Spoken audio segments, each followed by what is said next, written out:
नमस्कार दोस्तों, एक बार फिर से स्वागत है आप सबका साई एमपी क्लास में। दोस्तों, आज हम देखने वाले हैं मध्य प्रदेश जी के कुछ महत्वपूर्ण प्रश्न। तो चलिए देखते हैं हमारा पहला प्रश्न क्या है। तो दोस्तों, हमारा पहला प्रश्न आपसे पूछा गया है, मध्य प्रदेश में से निम्नलिखित में कौन सा जिला सबसे बड़ा गेहूं उत्पादक है। तो यहाँ पर दोस्तों सही उत्तर क्या हो जाएगा आपका होशंगाबाद जो है बिल्कुल आपका करेक्ट उत्तर हो जाएगा। मतलब होशंगाबाद में सबसे ज़्यादा गेहूं की पैदावार होती है। अगर हम बात करें भारत में सबसे बड़ा गेहूं उत्पादक राज्य, तो ये है हमारा दोस्तों उत्तर प्रदेश। और बात करें अगर हमारे मध्य प्रदेश की, तो ये मध्य प्रदेश हमारा जो है चौथे नंबर पर आता है गेहूं उत्पादन में। पहले नंबर पर कौन है? उत्तर प्रदेश। ठीक है। अब दोस्तों बात करते हैं सोयाबीन की। तो सोयाबीन का सबसे ज़्यादा पैदावार कहाँ होता है दोस्तों? ये होता है हमारे मध्य प्रदेश में। इसलिए मध्य प्रदेश को जो है सोया प्रदेश या सोयाबीन प्रदेश भी कहा जाता है। अब दोस्तों यहाँ पर हमारा उत्तर था होशंगाबाद। तो होशंगाबाद से एक रिलेटेड आंसर जो है मैं आपको बता देता हूँ। क्या है? सिक्योरिटी पेपर मिल। कौन सा दोस्तों? सिक्योरिटी पेपर मिल। ठीक है। तो दोस्तों सिक्योरिटी पेपर मिल जो है मध्य प्रदेश में कहाँ पर है? होशंगाबाद में है, जिसकी स्थापना की गई थी 1968 में। ये बहुत ही महत्वपूर्ण क्वेश्चन है जो कि एग्जाम में बार बार पूछा जाता रहा है, तो आप इसे अच्छे तरीके से याद करके रखें। चलिए नेक्स्ट क्वेश्चन देखते हैं। नेक्स्ट क्वेश्चन है आपका, निम्नलिखित में से कौन सा मध्य प्रदेश का मैंगो जिला है? देखिए यहाँ पर क्या पूछा गया है, मैंगो जिला। तो दोस्तों मैंगो जिला की बात करें तो अलीराजपुर जो है मध्य प्रदेश का मैंगो जिला के नाम से जाना जाता है। और अलीराजपुर की स्थापना कब हुई थी दोस्तों? 17 मई 2008 को जो है अलीराजपुर की स्थापना हुई थी। और ये महाराष्ट्र और गुजरात की सीमा को छूता है। ठीक है। तो आपसे अगर पूछा जाए तो आप बिल्कुल इसे करेक्ट उत्तर दे पाएँ। चलिए नेक्स्ट क्वेश्चन देखते हैं। नेक्स्ट क्वेश्चन है दोस्तों हमारा, मध्य प्रदेश में शिशु मृत्यु दर कितनी है? तो दोस्तों यहाँ मैं आपको बताना चाहूँगा, ये प्रश्न फॉरेस्ट कार्ड 2017 में भी पूछा जा चुका है। तो मध्य प्रदेश में जो शिशु मृत्यु दर है कितनी है? 48 प्रति जीवित जन्म। मतलब 1000 बच्चों में से 48 बच्चों की जन्म होने के तुरंत बाद मृत्यु हो जाती है। इसे बोलते हैं शिशु मृत्यु दर। ठीक है। और भारत में बात करें सबसे ज़्यादा शिशु मृत्यु दर कहाँ पर है? तो दोस्तों हमारे एमपी में ही है। दुर्भाग्यवश हमारा एमपी मध्य प्रदेश में सबसे ज़्यादा मृत्यु दर वाला प्रदेश है। ठीक है। और दोस्तों थोड़ा सा मैं मध्य प्रदेश के बारे में बात कर रहा हूँ तो मैं आपको बता देता हूँ, मध्य प्रदेश का जो जनसंख्या घनत्व है कितना है दोस्तों? 236। ठीक है। 236 जो है मध्य प्रदेश का जनसंख्या घनत्व है। और लिंगानुपात की बात करें दोस्तों तो लिंगानुपात है 941 1000 रेशियो 1000। ठीक है। तो ये हमारा क्या है? लिंगानुपात है। और बात करें साक्षरता दर की, तो मध्य प्रदेश की साक्षरता दर है 69.32%। ठीक है। 69.32% जो है मध्य प्रदेश की शिक्षा दर है। अब यहाँ पर हमारा प्रश्न था शिशु मृत्यु दर का। ठीक है। तो मैं बात करूँगा भारत में शिशु मृत्यु दर कितनी है, तो दोस्तों ये हमारी 32 रेशियो 1000। मतलब 1000 में से 32 रेशियो जो है मतलब 1000 में से 32 बच्चे जन्म होने के बाद मर जाते हैं। चलिए नेक्स्ट क्वेश्चन है हमारा। क्वेश्चन में पूछा गया है, किस सिंचाई परियोजना को जोवट परियोजना के नाम से भी जाना जाता है? ये आपका एमपीएसआई और कांस्टेबल 2015 में पूछा जा चुका क्वेश्चन है। ठीक है। तो यहाँ पर आपका सही ऑप्शन कौन सा हो जाएगा? ऑप्शन नंबर 4 आपका जो है बिल्कुल करेक्ट उत्तर है। चंद्रशेखर आजाद सागर परियोजना को जो है सिंचाई परियोजना के नाम से, कौन सी सिंचाई परियोजना? जोवट परियोजना के नाम से भी जाना जाता है। ठीक है। और इसकी शुरुआत कब हुई थी? इसकी शुरुआत दोस्तों मैं आपको बता देता हूँ, 1974 में जो है इसकी शुरुआत हुई थी। अब दोस्तों यहाँ पर ऑप्शन नंबर सेकंड को देखेंगे जरा, हम इसके बारे में थोड़ा सा डिस्कस कर लेते हैं। तो जो हलाली नदी परियोजना है किस नदी पर बना हुआ है दोस्तों? हलाली नदी पर ही बना हुआ है। ठीक है। ये आपसे पूछा जाता रहा है, इसलिए आप इसे भी याद करके रखें। ठीक है। और हलाली नदी जो है किसकी सहायक नदी है? ये बेतवा की सहायक नदी है। तो इतना आपको पता होना चाहिए। ठीक है। और अगर मैं आपको दोस्तों बात करूं हलाली नदी परियोजना की, तो इसका नया नाम क्या रखा गया है? सम्राट अशोक सागर परियोजना। ठीक है। सम्राट अशोक सागर परियोजना। तो ये आपको जो है पता होना चाहिए। ठीक है। एग्जाम में पूछा जा सकता है। चलिए नेक्स्ट क्वेश्चन देखते हैं। नेक्स्ट क्वेश्चन है हमारा, निम्नलिखित में से कौन सा पर्यटन स्थल मध्य प्रदेश के जबलपुर जिले में स्थित है? तो आपसे क्या पूछा गया है, कौन सा जो है पर्यटन स्थल मध्य प्रदेश के जबलपुर में स्थित है? ये एमपीएसआई 2017 में पूछा गया प्रश्न है। तो यहाँ पर आप ऑप्शन नंबर फर्स्ट जो है इसका बिल्कुल करेक्ट उत्तर हो जाएगा। कौन सा? बैलेंसिंग रॉक जो है मध्य प्रदेश के जबलपुर में स्थित है। ठीक है। और जबलपुर में जो है दोस्तों धुआंधार जलप्रपात भी है, ये आपको पता होना चाहिए। दुखधारा भी यहीं पर है। चलिए यहाँ पर हमारा नेक्स्ट क्वेश्चन देखते हैं हम। नेक्स्ट क्वेश्चन क्या है?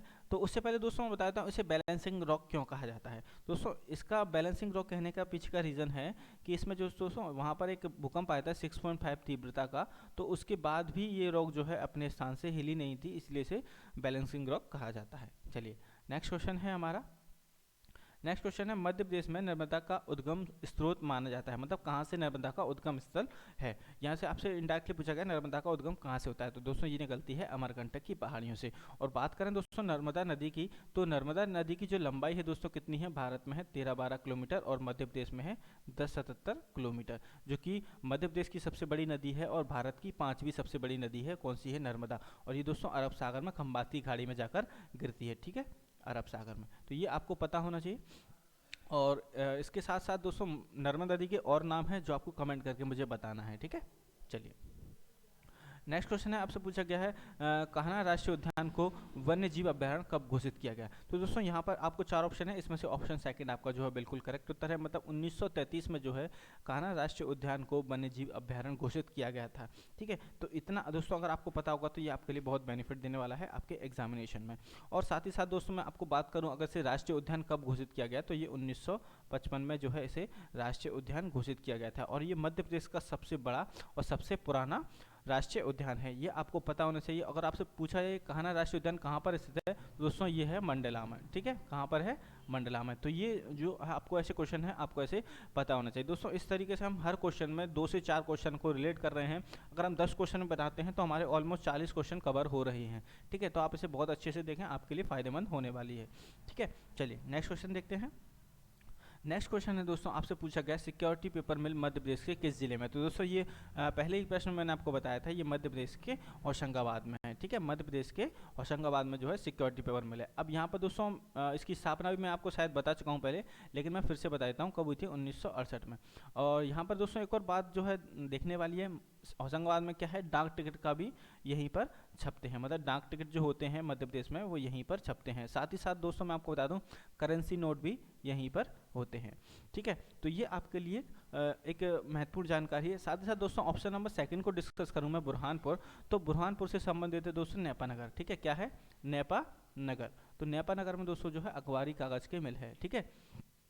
अखबारी कागज़ की मिल कहाँ पर है, नेपा नगर में। तो ये आपको पता होना चाहिए। और इसकी स्थापना कब की गई थी, इसकी स्थापना की गई थी 1948 में। तो ये आपके लिए एक महत्वपूर्ण प्रश्न है, ठीक है। और एक और मैं आपको बता देता हूँ जो कि पूछा जा सकता है निकट भविष्य में, टिश्यू पेपर मिल। कौन सा, टिश्यू पेपर मिल। तो ये कहाँ पर है दोस्तों, ये है मध्य प्रदेश के इंदौर में, जिसे हम मध्य प्रदेश की औद्योगिक या व्यावसायिक राजधानी भी कहते हैं। तो ये आपको बिल्कुल पता होना चाहिए। चलिए नेक्स्ट क्वेश्चन देखते हैं। नेक्स्ट क्वेश्चन क्या है हमारा, देखिए नेक्स्ट क्वेश्चन है, आपसे पूछा गया है मध्य प्रदेश में कृषि के लिए कौन सी मिट्टी प्रसिद्ध है। तो दोस्तों यहाँ पर कृषि के लिए कौन सी मिट्टी प्रसिद्ध है, मध्य प्रदेश में सबसे ज़्यादा काली मिट्टी पाई जाती है और यही है जो है कृषि के लिए सबसे ज़्यादा प्रसिद्ध होती है। क्योंकि इसकी दोस्तों मध्य प्रदेश में कितना प्रतिशत है, 47.03% जो है ये मध्य प्रदेश में है, 47.6%, ठीक है। ये मध्य प्रदेश में काली मिट्टी की परसेंटेज है, मतलब मध्य प्रदेश के 47.60% भाग पर जो है काली मिट्टी पाई जाती है, ठीक है। और इसमें दोस्तों ये इसमें किस चीज़ की अधिकता होती है, लोहा और चूना की जो है इसमें अधिकता होती है, लोहा और चूना।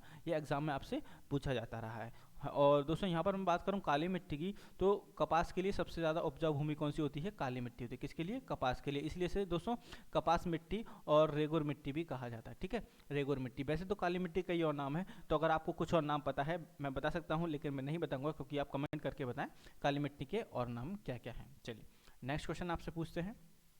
तो दोस्तों यहाँ पर नेक्स्ट क्वेश्चन है, किस जिले में देश का पहला हीरा संग्रहालय स्थापित करने की मंजूरी दी गई है। तो ये आपका क्वेश्चन है, बहुत महत्वपूर्ण क्वेश्चन है, आने वाले एग्जाम में जो है आपसे पूछा जाता रहा है। क्योंकि दोस्तों क्या है, जैसे ही मध्य प्रदेश में हीरे की बात की जाती है तो हीरे की बात आते ही सब लोग क्या लगाते हैं, पन्ना लगाते हैं। लेकिन इसका पन्ना बिल्कुल गलत उत्तर हो जाएगा, इसका सही उत्तर क्या हो जाएगा, खजुराहो। खजुराहो कहाँ पर आता है दोस्तों, खजुराहो आता है आपका छतरपुर में। कहाँ पर, छतरपुर जिले में, ठीक है।